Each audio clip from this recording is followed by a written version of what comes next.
Pénurie d'eau. Je pense qu'on est sur une échelle de 3 ans maximum, dans Nourriture terrestre du 27 juin 2021. Quelques extraits d'un entretien avec l'hydrologue Emma Aziza. Il est essentiel, y compris pour nous en France, de regarder ce qui se passe aujourd'hui en Californie.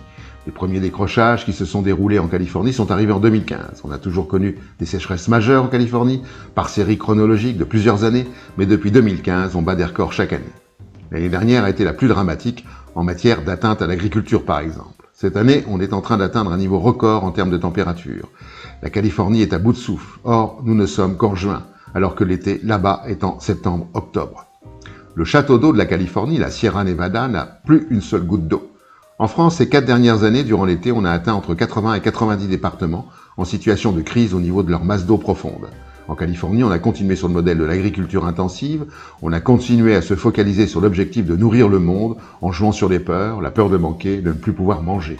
On sait très bien que l'agriculture est le plus grand consommateur d'eau à l'échelle de la planète. 93% de l'eau est utilisée à des fins agricoles. En France, c'est en moyenne 80% l'été, 50% le reste de l'année. En réalité, on ne sait pas ce qui va se passer. Il est toutefois probable qu'on va se retrouver avec des épisodes comme les inondations de la Tinée et la Vésubie en Alpes-Maritimes, avec 2 fois plus de pouvoir précipitant que ce que l'on imaginait pouvoir avoir. Les gens sont encore persuadés que le changement climatique c'est pour 2050, que le changement de température c'est pour 2100 et que la fonte des glaciers himalayens c'est pour 2350. Au fond, qu'on a le temps. Cela fait 4 à 5 ans que je suis jour après jour les états de sécheresse et d'inondation dans le monde.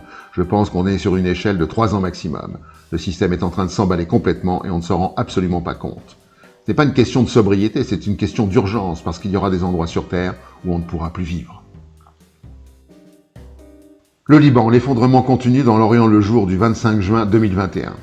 Les pénuries de carburant, d'essence et de mazout depuis des semaines au Liban et tous des règles. Du fait d'un rationnement de l'électricité, les supermarchés et les boulangeries utilisent leur groupe électrogène pour assurer leur activité. Sans carburant, l'ensemble des activités du pays risque de s'arrêter. On s'attend au Liban à une crise du pain. En outre, de nombreux médicaments et de lait infantile ont disparu des rayons des pharmacies. Le matériel médical se fait rare, obligeant les laboratoires à limiter le nombre d'examens réalisés.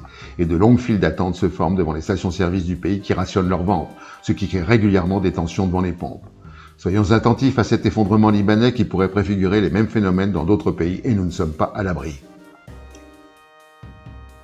Le début des famines climatiques dans westfrance.fr du 20 janvier 2021. À Madagascar, les habitants sont contraints de manger des criquets, des feuilles de cactus ou de la boue argileuse pour se nourrir.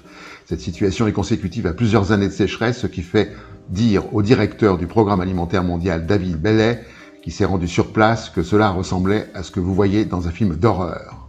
Lola Castro, directrice du Programme alimentaire mondial pour le Sud-Afrique, indique que le pire sera à venir et déclare « Nous avons des gens au bord de la famine et il n'y a pas de conflit, il y a juste le changement climatique avec ses pires effets qui les affectent gravement. » Et elle ajoute « Ces gens n'ont contribué en rien au changement climatique et ils en prennent l'entier fardeau à l'heure actuelle.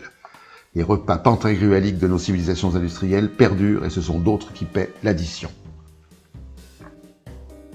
Les monstres climatiques dans novetic.fr du 2 juillet 2021. À Portland, aux États-Unis, ce 28 juin, la température était de 44,6 degrés. Le 30 juin, à Vancouver, au Canada, la température était de 49,5 degrés. Plusieurs centaines de personnes sont décédées. Le 1er juillet, la ville de Lytton, au nord-ouest de Vancouver, a été à 90% détruite par des incendies.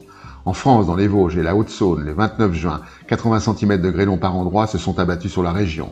Dans le cercle polaire arctique, le 20 juin, on a enregistré des températures de l'ordre de 48 degrés. À Moscou, le 28 juin, des pluies torrentielles ont noyé les rues de la ville et provoqué un incendie dans une centrale électrique. Les monstres climatiques se réveillent, frappent et nous indiquent ce à quoi il faut désormais s'attendre. Un graphique qui en dit long. En Californie, entre 1932 et 1999, soit en 67 ans, 3 incendies ont brûlé 232 000 hectares de forêt. Entre 2000 et 2019, soit en 19 ans, 12 incendies ont brûlé 1 170 000 hectares. En 2020, en un an, 5 incendies ont brûlé 946 000 hectares. No comment. Et pour finir, la connerie de la semaine.